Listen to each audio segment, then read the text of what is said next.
Hey there, welcome to another episode of Blake's Everyday Podcast. I am flipping it to Numbers chapter 8. We finished chapter 7 last night, which was a very long chapter. That was the whole reason of the early get off last night. So one thing that my wife brought up tonight, which is kind of funny, now that I'm mentioning it, I don't know. It's kind of funny because we were watching Thursday night service. We were watching the replay of it, or whatever you want to call it, and she was like,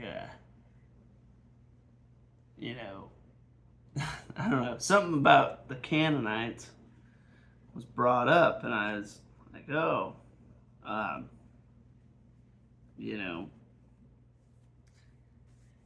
it was brought up as the Canaanites, and I was like, Canaanites? What are the Canaanites? I knew the Canaanites, the Canaanites, the Levites, and, the Hivites, blah, blah, blah.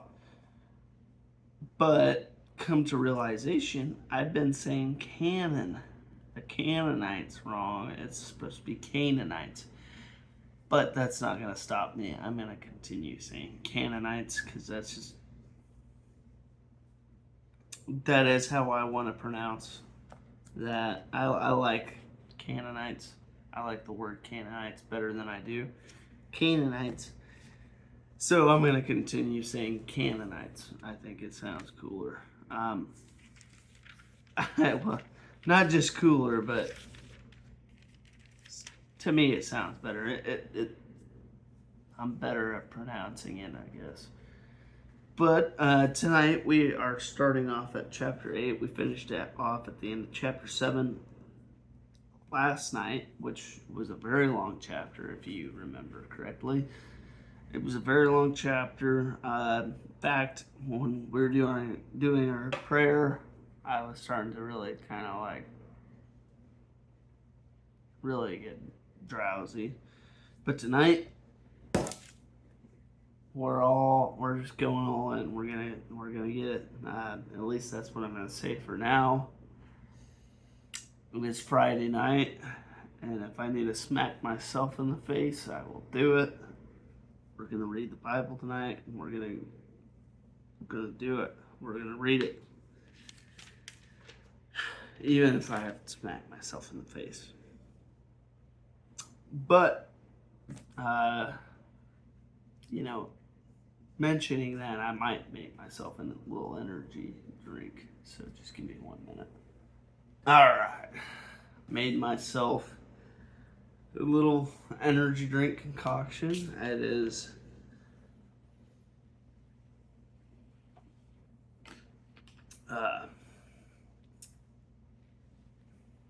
SodaStream.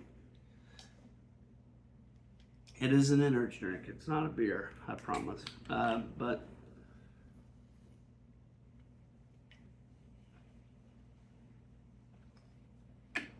yeah, how cool is it?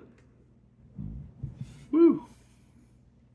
That we make literally a thing that we can make our own energy drinks with in today's age. That's pretty cool. Yeah. I mixed it with some kind of strawberry watermelon flavoring. It is their energy drink formula, and then some strawberry watermelon flavoring. And it tastes kind of like a Red Bull, like a weird tasting Red Bull. But chapter 8, and I might be hitting up that drink every once in a while, so don't think that it's a brew. It is literally an energy drink. Setting up the lamps.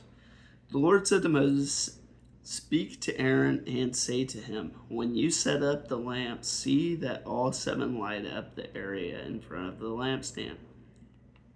Aaron did so. He set up the lamps so that they faced toward the lampstand, just as the Lord commanded Moses. This is how the lampstand was made. It was made of hammered gold from its base to its blossoms. The lampstand was made exactly like the pattern the Lord had shown Moses. The Lord said to Moses, take the Levites from among all the Israelites and make them ceremonially clean. To purify them, do this: sprinkle the water of cleansing on them.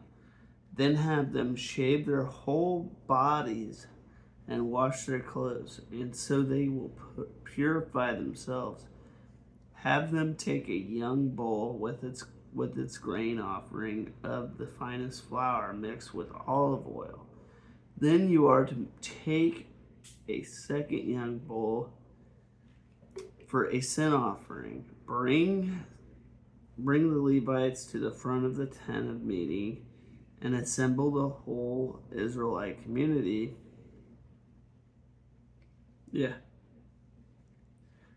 And assemble the whole Israelite community.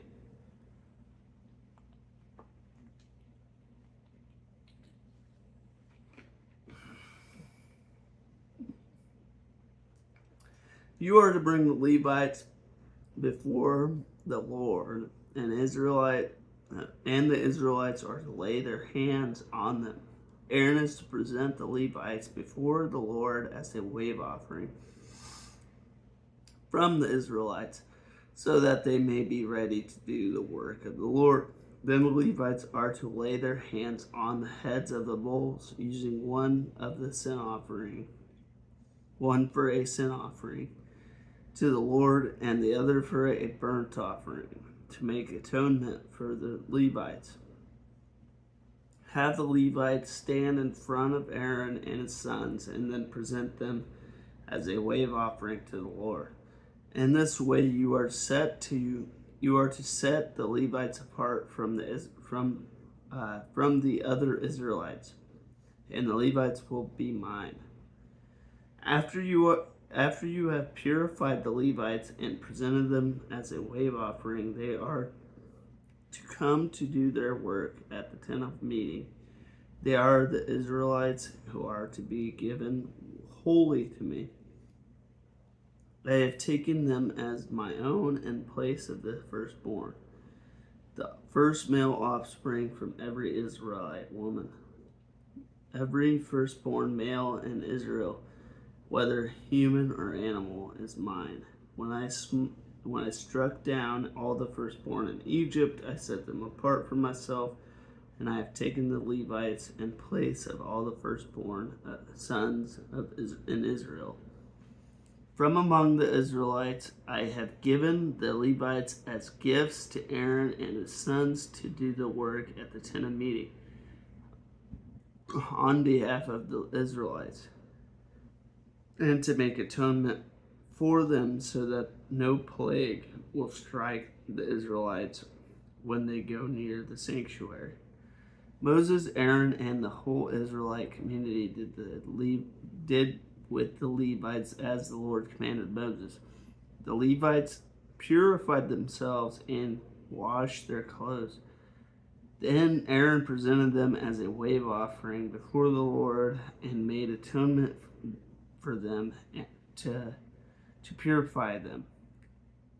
After that, the Levites came to do their work at the tent of meeting under the supervision of Aaron and his sons. They did with the Levites just as the Lord commanded Moses. The Lord said to Moses, this applies to the Levites: men 25 years old or more shall come to take part in the work at the tent of meeting.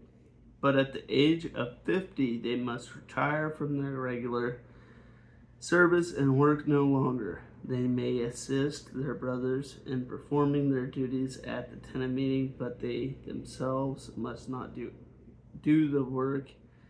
This then is how you are to assign the responsibilities of the Levites.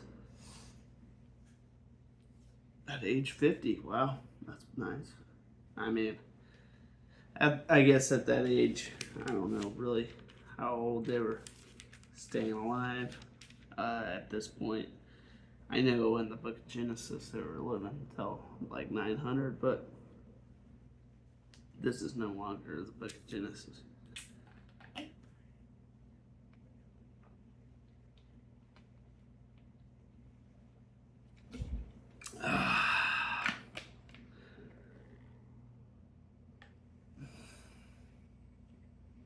All right, chapter 8, verse 5 through 8, and then verse 12. This section focuses on the Levitical priests, noting several important aspects of their preparation for service. They were to be cleansed prior to service. The sin offering made on their behalf showed that even they, Israel's spiritual leaders, needed to be cleansed of sin. Only our great high priest, Jesus Christ, serves in the priestly role without sin. And even through he is sinless. And even though he is sinless, he can fully understand our weaknesses so that we need not fear approaching him in any time of need. Man, I am starting this off poorly. I am really not doing very good about reading tonight. Chapter 8, verse 9 through 11, and verse 13 through 16. The Levitical priests not only offered sacrifices and offerings to God, they were to consider themselves. All right, here we go. All right. Sorry about that. My son took a very late nap. In fact, it isn't late nap. I consider was at 6:30 p.m. and it lasted till about 7, 8. Well, no, not 8, but like 7:30. So it was a late nap, and every parent knows those late naps really suck because they will throw you off completely. But I'm back now. We were reading the descriptions, and we were at chapter 8, verses 9 through 11 and 13 through 16. The Levitical priests not only offered sacrifices and offerings to God, they were to consider themselves living sacrifices. Their lives were to be given completely over to God. The New Testament also touches that we are to consider ourselves a holy priesthood, giving our lives as living sacrifices unto God. A life founded on commitment to God contains the essential ingredients of a life filled with contentment and purpose. Chapter 8, verses 15 and 21. Not through, but and.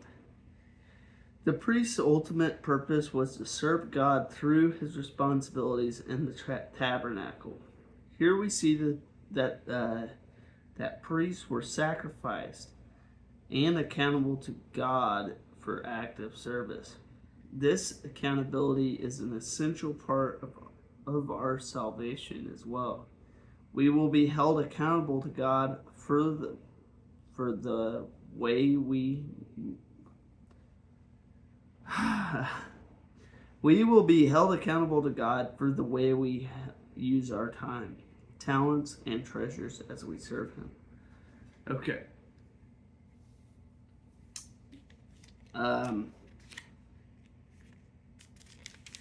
Sometimes, especially right now, I feel like I'm just coasting through these, and it makes me feel really, really guilty because,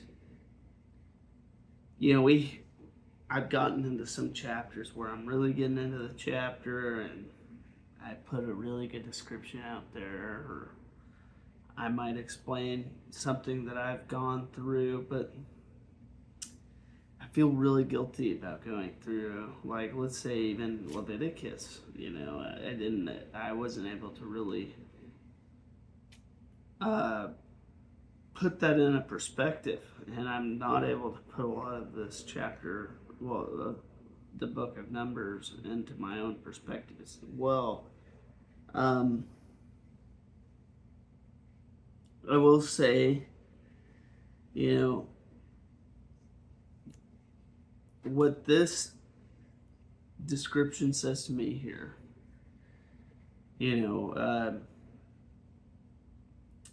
the priest's ultimate purpose was to serve God through his responsibilities in the tabernacle. Right. Here we see that priests were sacrificed. Well, no, not sacrificed, sanctified and accountable to God for active service. They were accountable to God. This accountability is an essential part of our salvation as well.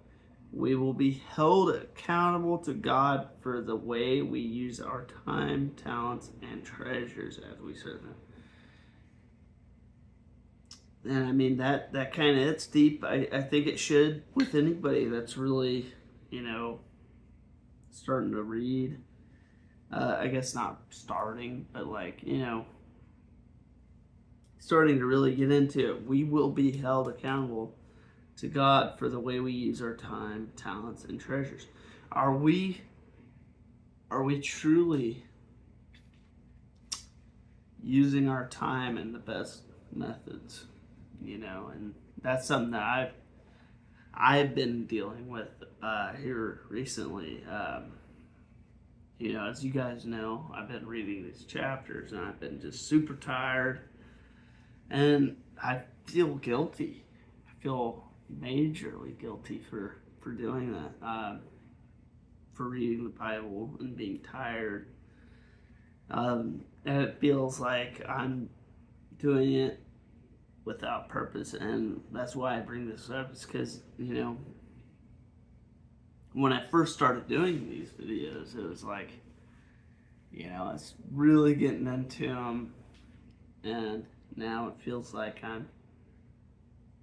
I'm just reading them, and that's not the way that I want to go about it, because we should be taking in all this stuff and all these words, but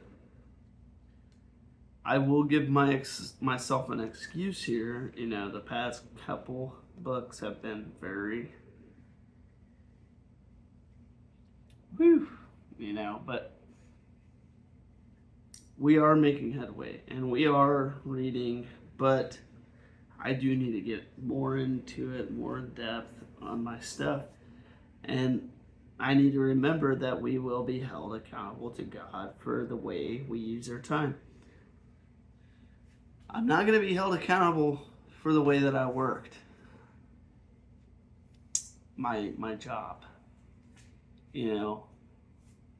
I might be held accountable in the future for the way that if I do go to the school of ministry and I do decide to preach, that's a whole different story. Then I will be held accountable for the way that I preach. But we will be held accountable to God for the way we use our time. Let that sink in. I mean, everything matters. Life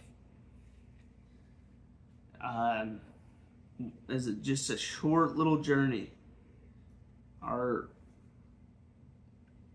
time in heaven is eternal. I mean, it's we got to remember that, there's bigger things here going on in play. I mean, I guess the best way that I could put this is I get depressed and I get so stressed out about work, right? But at the end of the day, work doesn't even matter. That's just a career. It does matter to provide for my family. But at the end of the day, I know God will provide for my family. It's, one way or another, I will be taken care of. But I get so stressed out, even though it doesn't matter. How am I using my time? I'm looking at a computer all day, and I hate to even talk like that because, that's definitely not the way I should be talking, especially, knowing that somebody might come upon my video from work. But it's not all about work.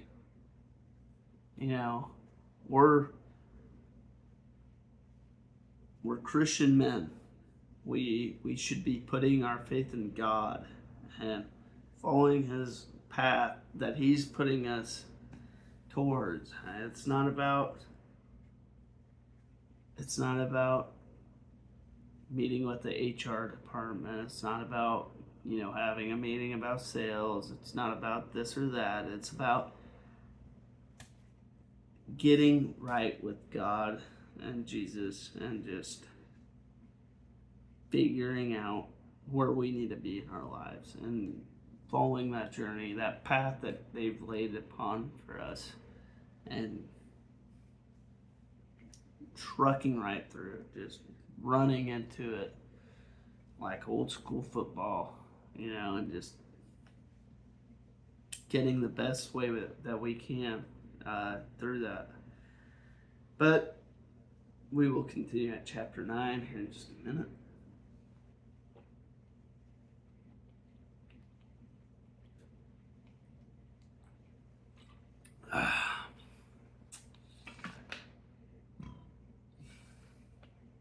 Excuse me. All right. The title for chapter 9 is the Passover. The Lord spoke to Moses in the desert of Sinai, in the first month of the second year after they came out of Egypt. He said, "Have the Israelites celebrate the Passover at the appointed time. Celebrate it at the appointed time at twilight on the 14th day of this month, in accordance with all its rules and regulations."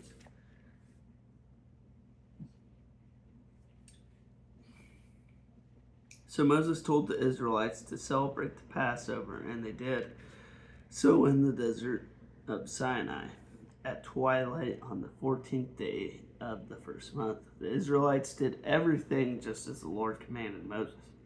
But some of them could not celebrate the Passover on that day because they were ceremonially unclean on account of a dead body. So they came to Moses and Aaron that same day and said to Moses, "We have become unclean because of a dead body. But why should we be kept from presenting the Lord's offering with the other Israelites at the appointed time?" Moses answered, "Wait until I find out what the Lord commands concerning you."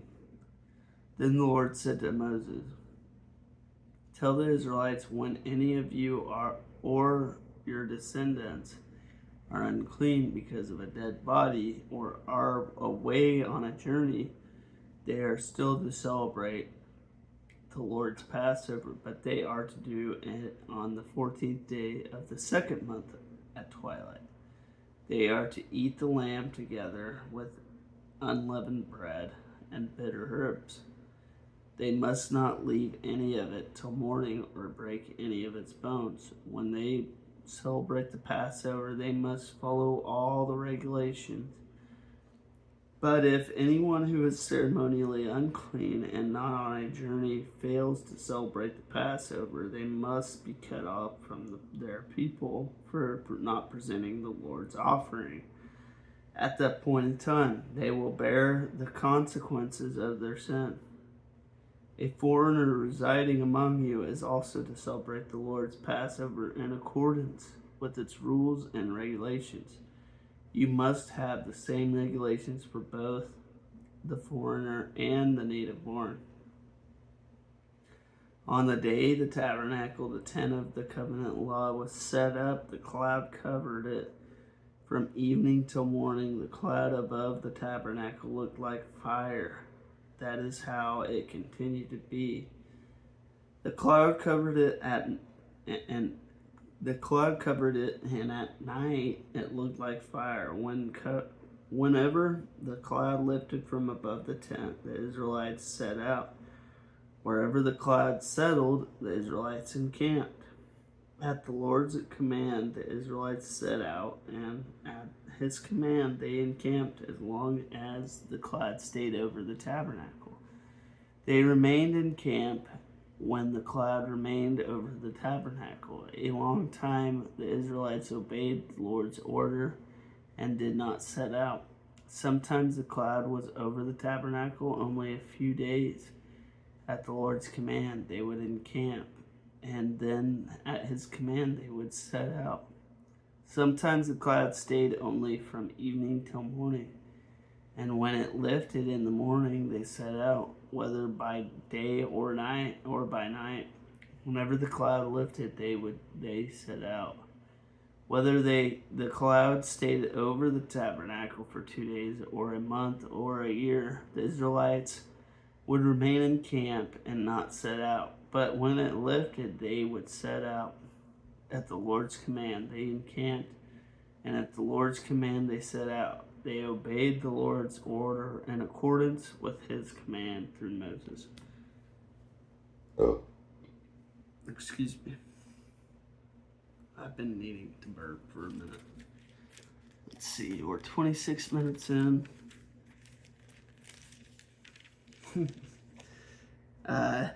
Chapter 9, verses 1 through 14. The Passover was to be an annual fest for all the Israelites, a celebration of their deliverance from bondage in Egypt.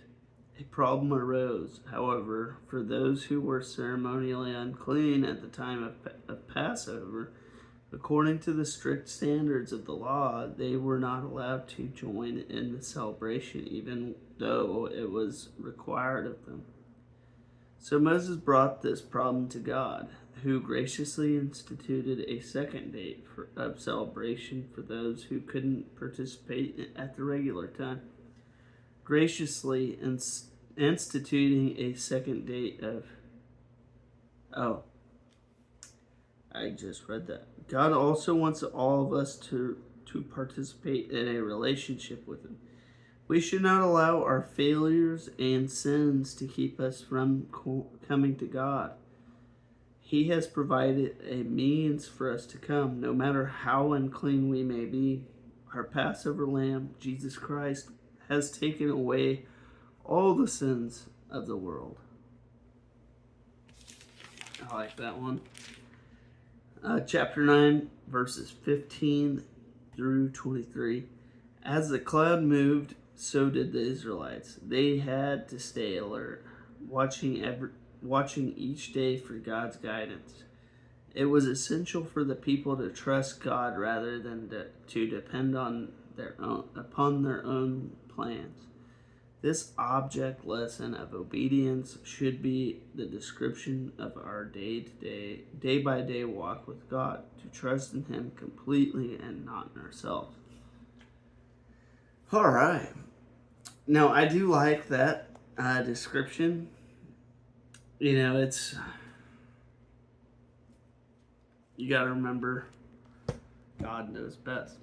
I will say, there's definitely times where I don't put God first, and especially in times that I actually need to. Well, we always need to, but you get what I'm saying. It's definitely a struggle, especially with people that are, not too deep yet in this in our paths and our walks. But it is important to lean on God and trust in Him more than we even trust in ourselves. Ourselves are unclean from the get-go. We are sinful people. You know,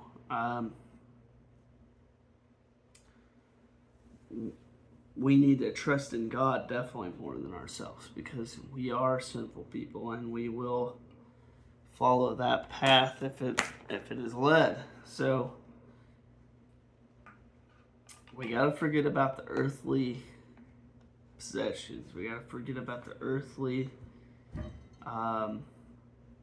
happiness. I mean, we're all, of course, we can all be happy and stuff, but we all gotta forget about, certain things with our earthly bodies. We gotta forget about how we are and our flesh and become one with God and our spirit, because that's when we will really repent and we will truly find God and we will truly follow His path and we will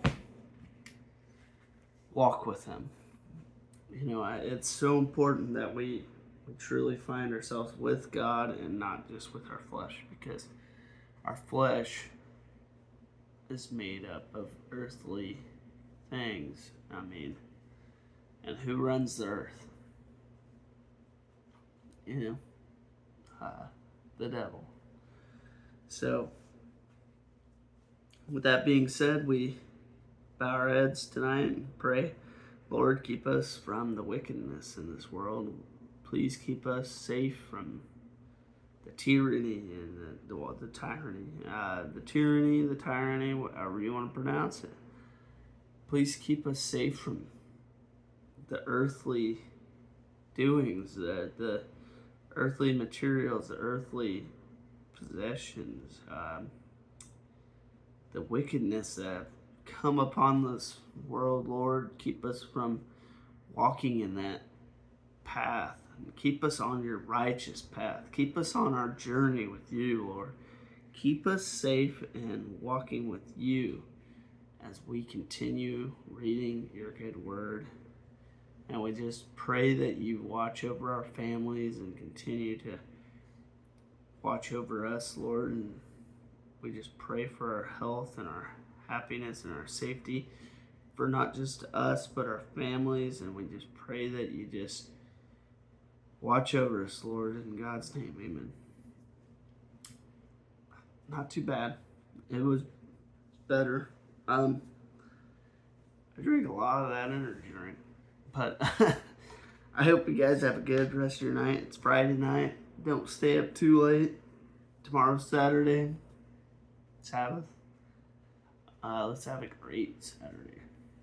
I hope you guys have a great rest of your night. Don't stay up too late. Have a good one.